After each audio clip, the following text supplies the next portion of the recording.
I've met some of my best friends hunting that we've bonded in the woods over, and I'll never forget those days sitting in the turkey woods with a girlfriend and just sort of laying in your life out there, figuring out that you got a lot more in common than just hunting and becoming fast friends. Welcome to the Woman Angler and Adventurer Podcast, inspiring real women with a passion for fishing and the outdoors to go get their adventure on. Now, here's your host, coming to you from the Lance Chuck Camper Mobile Podcast Studio, Master Captain Angie Scott. Welcome to this week's episode of the Woman Angler and Adventurer Podcast. I hope you're enjoying this revisited series of episodes focused on women and hunting. We have just one more week next week until we start getting back into brand new episodes with amazing ladies. The first up will be Melissa Bachman from Winchester Deadly Passion to talk about pheasant hunting in South Dakota. And while I was in Alabama, I had the opportunity to chat with Kay Donaldson, the director of the Alabama Bass Trail. I'm currently in North Lake Tahoe at the Outdoor Media Summit and getting interviews with some amazing attendees that I know you're going to really love. So lots of exciting stuff coming up. Speaking of Alabama, as I promised last week, I mentioned I'd update you all on how the LBA Classic went. Well, if you follow me on social media, you may have seen my detailed summary of the week. So I won't go into that much detail here, but I will say, as with all the LBA tournaments tend to be, it was tough. Of course, a cold front came in just in time for our tournament, and it was really a challenge for everyone figuring out what these fish were doing. The first day of blast off was super foggy, and I was actually by myself. First time I'd ever fished a tournament day by myself, so that was an interesting experience. And with it being so foggy, I kind of changed up where I planned to start, which was actually an area I hadn't even fished in up until that point. And it kind of turned out to be a blessing because I caught several fish back in there the first 2 days of the tournament.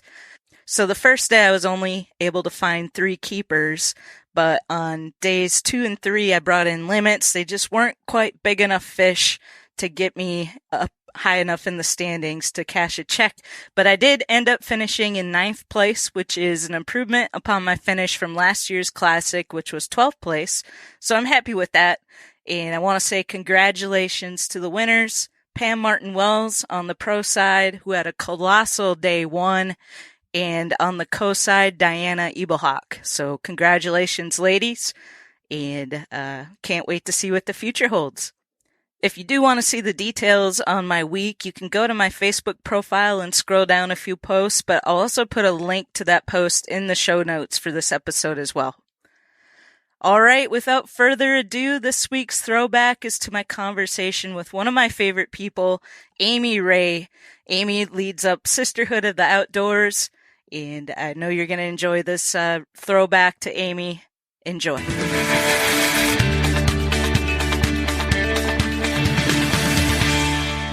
Amy, welcome to the Woman Angler and Adventurer Podcast. I had the pleasure of meeting you in person not too long ago at the National Wild Turkey Federation Convention in Nashville, and I'm honored to have you as a guest on the show today. How was that event for you? I know when I stopped by to chat with you, your booth was super busy. It was insane. We doubled our booth size this year and brought on our new logo wear and our new clothing partner, Paramount Outdoors, and I think all the hard work that we've done in the past year to promote the Sisterhood, let people know what we were about, try to make sure that people understood that we were an organization supporting women in the outdoors and creating events for women to actually book and go outdoors. So our signage was new. Our banner was bigger. We think it just made a bigger impact. It was awesome to have that kind of response. Yeah, I was impressed, and you had an awesome setup there. It was my first time at the convention, and I had no idea how big it was. In fact, I think I read that they said this year's attendance was record-breaking. I want to say they had like over 56,000 attendees or something like that. So that's crazy. I think it was, and the largest floor space that I've seen at the convention as well, and I think they're even expanding it again next year. Wow. So My thoughts are NWTF is one of the best outdoor shows to go to. Not only is it great for, supporting NWTF and conservation, it's a really consumer friendly show. Mm-hmm. Not only can retailers do business there, and buy things for their stores and book hunts, but it's just a great conservation atmosphere as well. Yeah, I was really impressed overall, so I'll look forward to going again next year and seeing it expanded. It honestly is a little overwhelming though, because there's just so much to just try to You're take right. it all in. I don't think I saw the whole show, but I was busy in the booth. Right, so. Yeah. Do you get to do a lot of those types of shows around the country? I wish we could do more. We usually do NWTF every year. We've done that for 9 years. That's our go-to show. Cool. Not only is it close to home and we have a lot of staff in the area, it's easy for us to do financially. But the other show has usually been a regional show in Georgia where I'm home based. And this year we've decided to change it up and take it to the World Deer Expo in Alabama just to meet some new girls and see a new audience, because we don't have the time to go around and do all of the great shows because we're too busy creating opportunities and taking women hunting. So it's just a balance between how much time do you need to have selling retail and, building the brand and talking to consumers, or meeting with partners at the shows, which I go to a lot of shows. I just may not be an exhibitor, right? Because I'm there meeting with the business partners and outfitters. So there's a presence at the show, but maybe not the whole booth. Well, maybe that'll change in the future. Yeah. So you kind of breeze over a little bit what Sisterhood of the Outdoors is. Can you give listeners who might not be familiar with your group a little bit more background on what you're all about and what you offer? Well, we're a company that supports creating opportunities for women to go outdoors, whether that's hunting, shooting, or fishing. And we do that through a supportive atmosphere on social media. We do it through creating events with great outfitters. And each one of our events has a staff mentor on the event. So we've been leading mentored hunts for women since 2010. And it started out the first year when we were babes, bullets, and broadheads. Those ladies took 30, 35 people the first year. And now we take over 100, 150, even 200 ladies outdoors a year. Wow. With the impact that we have from our field staff, that number goes to the thousands, because our staff are actually shooting instructors. They're fishing all the time and taking groups of women fishing. It may just not be on my books. So we measure our impact in the outdoors for not just new people to the industry, but maybe new to the sport, because there might be someone, like I used to fish all the time, but I never fly fished until a few years ago, and I just learned. So I'm just like everybody else, I might want to try something new. Well, since we have such a diverse offering, if you've deer hunted your whole life, but you never duck hunted, come duck hunt with us. Because once you get there, you're going to be well taken care of. We have a staff mentor. We share our gear. We make sure your license and tag application goes smoothly, help you out as much as we can with transportation and logistics. So it's kind of a really smooth process for someone who's like, gosh, how do I do that? I want to go ice fishing, but I don't know how, or I want to go duck hunting, but I don't know how. So we make ourselves available. And I really, really couldn't stress enough how important it is. If you want to recruit and retain and reintroduce someone to the outdoors through the R3 initiatives, the best thing you can do is have a personal interaction with that person. And I always tell everybody, take those classes, go to Becoming an Outdoor Woman, go to the WIDO, go to every single outdoor class you can think of. Get that background, that hunter safety education, then call us, because we're step 2. Cool. Well, how did you get started initially 9 years ago, I guess it was? Well, our company has a long history because 3 friends started the company because of their love of the outdoors. And I was introduced to them because I was looking for women to hunt with. And you'll hear this a lot. Like, you go online and you're like, what can I do to find more women in the outdoors in my area? So just through that kind of search, I found them, and my husband bought me a duck hunt with those ladies for a Christmas present. So I thought, okay, well, I'll go try duck hunting. Never shot a shotgun, never duck hunted. Drove all the way to Arkansas thinking, I've lost my mind. I don't know anybody. I've never done anything alone like that. No friend in the car with me. And I just showed up to a great atmosphere, and I was like, I really like the the way this hunt was put on. And I'm like, they're on to something. This is great for women. And started to continually book hunts with them and became best friends with them. And a few years later, their lives changed and they couldn't continue the business. So I bought it from them. And that's when we rebranded, changed the name. And now I'm in charge and I'm running it. And it's a very similar model to how it started out, is create the event, work with the outfitter and mentor the ladies. Mm-hmm. So it's the same business model, just a new brand. What's the reception been like to the rebranding? Oh, it was awesome. Yeah. I mean, everyone knows that the core of the business, the mission's the same, but everyone's been real pleased with, the way the Sisterhood of the Outdoors has been branded and represented the core of women in the outdoors. There's a little bit of something for everybody, whether you're young or old or new or experienced, so we feel like we've created something all inclusive, and I've gotten great feedback from our business partners. So you mentioned you have quite a large field staff, it sounds like. How do you go about choosing somebody to be on the field staff? I get asked that question a lot. Number one, we don't put the application online very often. It's based on our needs, because there's so many fabulous women out there that could do a great job promoting our business. But based on our business plans and our needs at the time in a geographical area of the time, we may seek out a staff member. Typically right now, we do a pretty good thorough background check on people. We look at all your social media, other companies you're involved in that may cause conflicts, and most importantly, how do you contribute to teaching women in the outdoors? Are you a licensed guide? Are you an outfitter? Are you an instructor with credentials? Have you gotten certified through NRA certifications for pistol, rifle, or shotgun? Do you teach 4-H? We want to know that this person's already involved in mentoring others and can carry out our mission. So while there's some great women to represent the outdoors, it's kind of more of a boots on the ground willingness. And I can't say enough about the group that we have right now. My staff is top notch and very proud of what they do in their local areas, very proud of how they represent our company.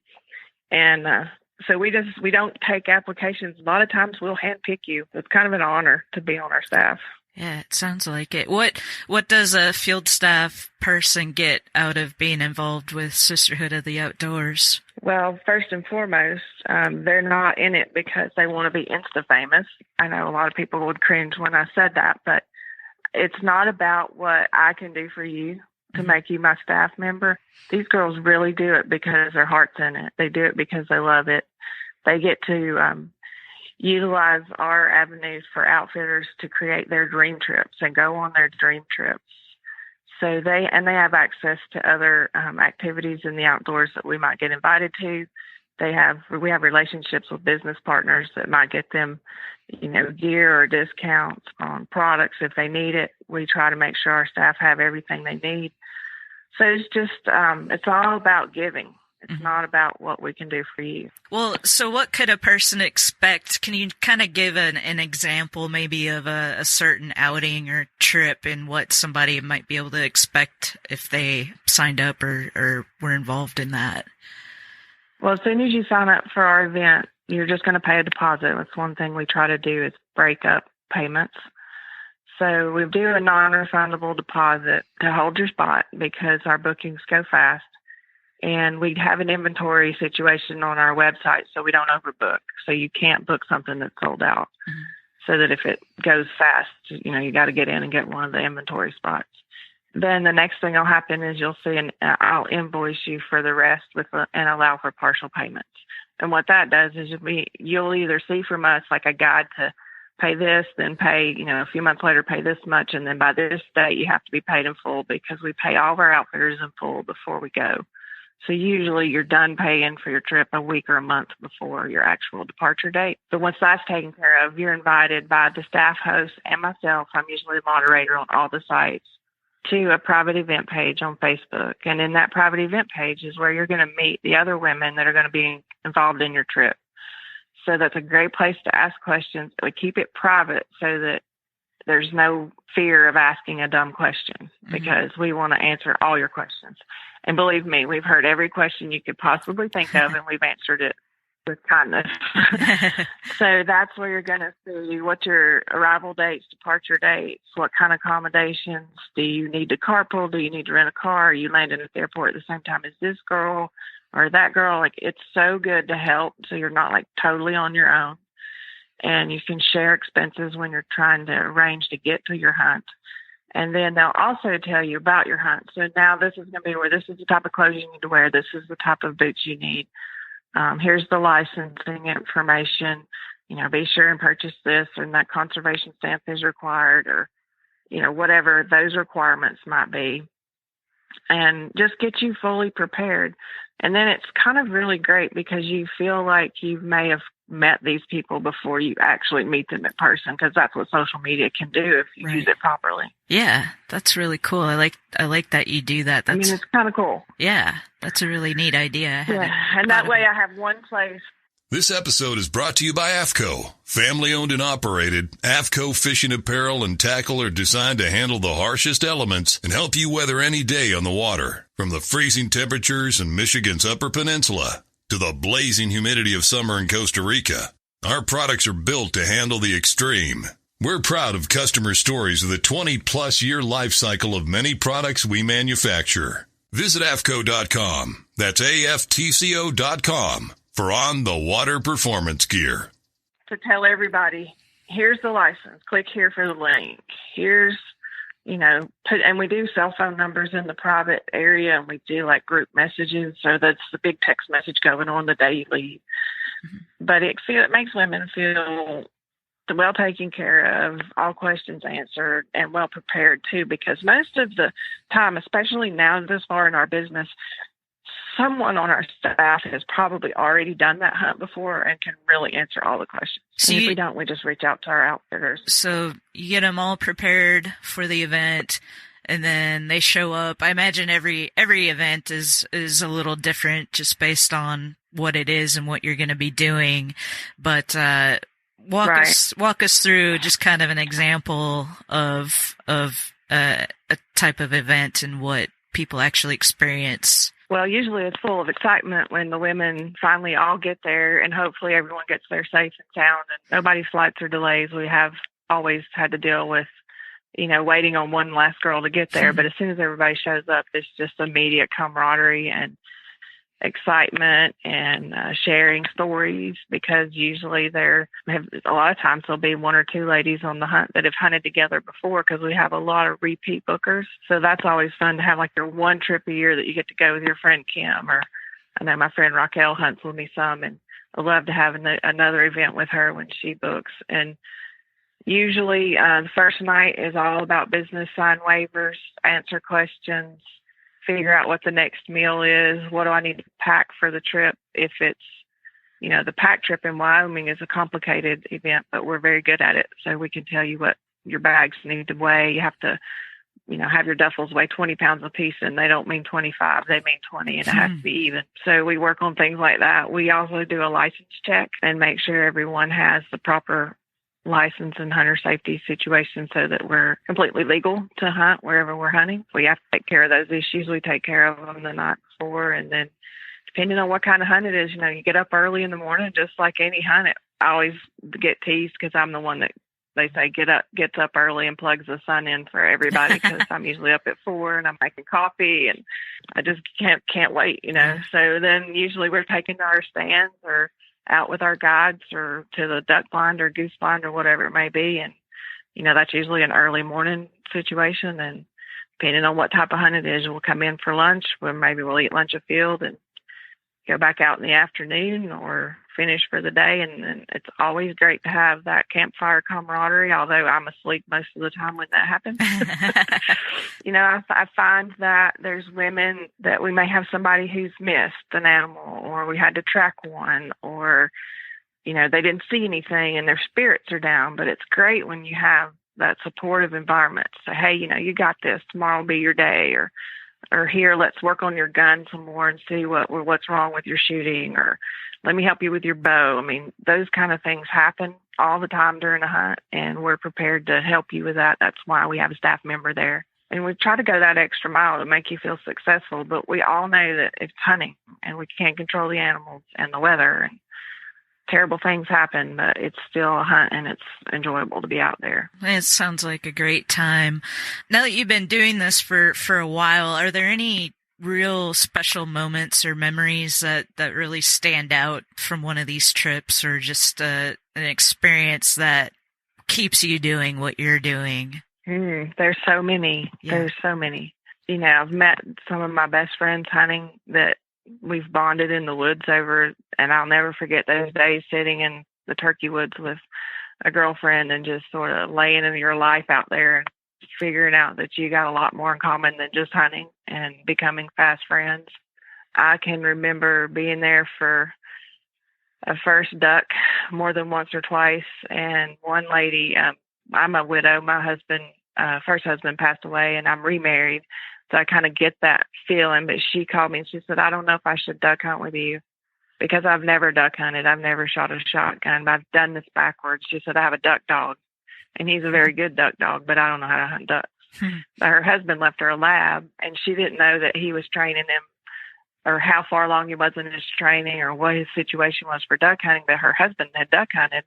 And she said the dog just looked at her like, you know, what am I going to do? Mom's sitting on the couch all day. He's not going to cut it. She's like, okay, I get it. She finally, like months after her husband died, sent the dog off to school to learn to be a duck hunting dog. And it turned out he was like this like world champion type dog. Wow. So he entered contests and he kept winning. And she lives in Arkansas. So she was like, I kind of have this great duck dog, but I don't know how to duck hunt. I was like, we are the perfect people to do this for you. So she came, she duck hunted with us. She brought her dog, and we got her first duck, and her dog retrieved it for her. And I was just like, that was the coolest story ever. Everybody knows I have my heart on the mountain in Wyoming for the pack trips. Those trips are a higher level of difficulty, but way more pushing in your mind, body, and spirit in the outdoors than any other event that we do, in my opinion anyway. Being on that mountain with horseback, especially a little girl like me from Georgia, I'm in awe that I can even do that trip. I've done it 3 or 4 times. You may or may not have seen the story. One of our guests and a good friend of ours was mauled by a bear up there 2 years ago. Oh, wow. And that event will always be ingrained in my mind. I wrote about it in Women's Outdoor News, but you know, we were there with professionals. We were there with great, strong women. And I wouldn't have prayed that God would put me on the mountain with anybody else other than the group that we were with, because we survived it. We got them off the mountain. They both lived. It was a guide and a girl. So that was an event that I'll never forget. Yeah, no kidding. I do plan to go back there this fall, and I have a bull tag, and I'm staying up there 6 days with those grizzly bears, and I'm going to kill a bull elk with 2 girlfriends. So sometimes we have to go walk through our fears, I guess. Yeah. Yeah, statistically speaking, getting mauled by a bear is low on the list compared to how dangerous it is to drive your car. There are things you can do to be bear aware. I do not recommend going in the backcountry without a professional outfitter. Know your bear spray, know your bear, tactics, whatever you're going to do. You are elk hunting in grizzly country. It requires you to be ready and prepared. And that's why we hunt with professional outfitters in that area. Yeah. Well, is that article you wrote, is that available online, the Women Outdoor News article? It is. Okay. Yeah. We'll get a link to that, and we'll share it in the show notes for this episode, so if people want to check that out. So what kind of events do you guys have coming up? It sounds like you do some annual events. Yeah, because we just keep booking them over and over again because they fill up or we have a waiting list. Coming up next weekend is the hog hunt in Georgia. And we have 8 ladies coming in from all over the U.S. We're going to Woods and Water Services. They've been an awesome outfitter of ours. And we're not hunting hogs over lighted baited stands. Okay. So look for some pork. It's called Field the Fork Pork. We're going to be eating pork the whole weekend. We're going to grill some pork if we get some fresh pork Saturday. So we're excited about that one. And then April, we have Osceola Turkey in Florida. We have 1 spot left on that hunt. And it's a go whether that spot fills or not. There's 3 of us going. We can take 1 more. Then in the end of April, we have a Missouri Eastern turkey hunt in a beautiful farm in northern Missouri, right on the Iowa border with Monster Whitetail Outfitters. And that one's hosted by Lana Van Winkle, who's the ladies' world champion, 2-time world champion duck caller. and she's an amazing turkey hunter. But that's 2 turkeys, 1 per day, for only $850, and it's Easterns. And then summer, we'll bring around some of our fishing trips and mountain programs. We're going to be fly fishing in West Virginia in May. We're going to have like a mountaineering camping trip in West Virginia at Smoke Hole Resort this summer. And I think there is a bow fishing trip in Wisconsin this summer that's filled up already. And then there's a sold out lake fishing trip on Lake Michigan that's sold out already. Wow. And then the fall will start our whitetail deer. We have openings for Missouri whitetail archery with monster whitetails, and you can take a buck, a doe, and a turkey with your bow over that weekend that you hunt there. It's a 4-day hunt. We still have room on that hunt for some takers, and then we have archery and rifle antelope hunts with Shantae, our guide in Wyoming. She owns Crazy Horn Outfitters. She's a licensed guide and outfitter out near Gillette.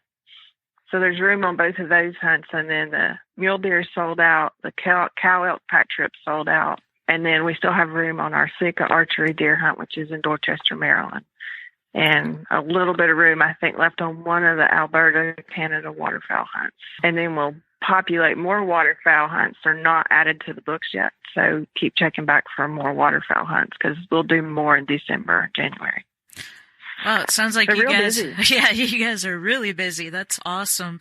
Now, so you have the website sisterhoodoutdoors.com. Gotcha. And so you have a membership. People need to sign up to be a member in order to have access to these different events. So, no. Okay. Anyone can hunt with us. Members just might get an email from me about a members only deal. A lot of times an outfitter will send us unused dates or, add another spot or discount something. If you're a member of the Sisterhood of the Outdoors, you're going to get that email first. It's not going to be advertised. We also have a few member discounts through our partners that are only good to members. So you have to join to do that. When you join, you're going to get a logo shirt or a hat in the mail with a packet of information. And we're trying to just keep growing the membership because people are always saying, how do I join? I want to join.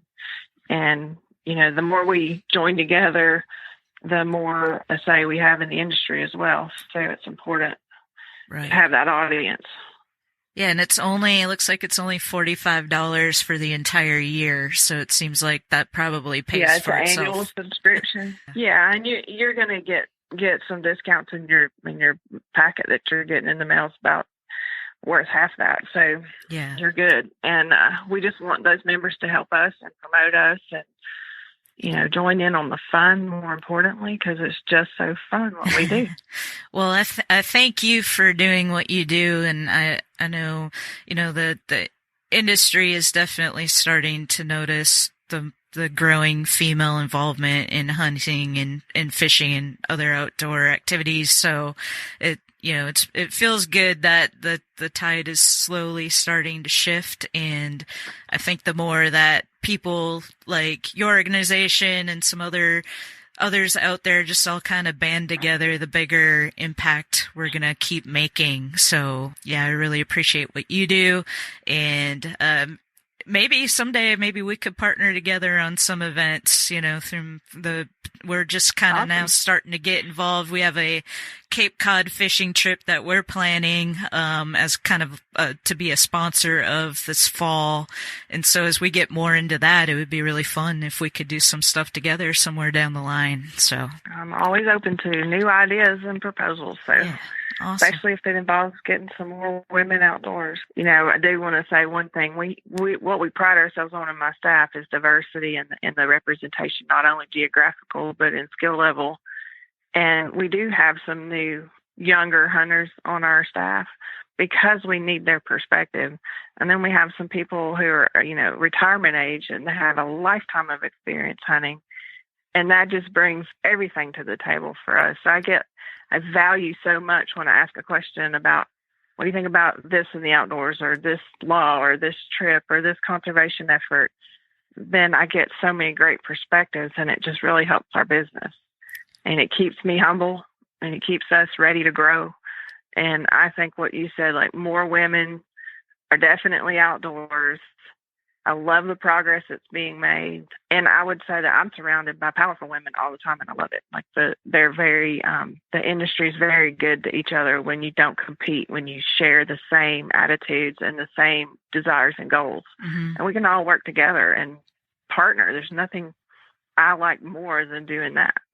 Yeah, we agree. And our kind of one of our slogans or mantras we've kind of adopted is "We're better together," and I think that that's so true. Right. And I just love to see when different groups band together, and it's just all about helping and teaching and getting more people involved. So thank you so much for taking the time to be on the show.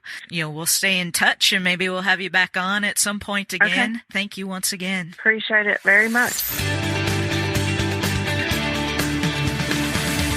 All right, that's a wrap for this week's episode. Please be sure and tune in next week for another great one. If you want to help support what we're doing, please take a moment to leave us a rating and review on iTunes. We really appreciate you for taking the time to listen. Until next time, remember, 3/4 of the Earth's surface is water, and only 1/4 is land, so it's quite clear that the good Lord intended us to spend triple the amount of time fishing than taking care of the lawn. Take care, everyone.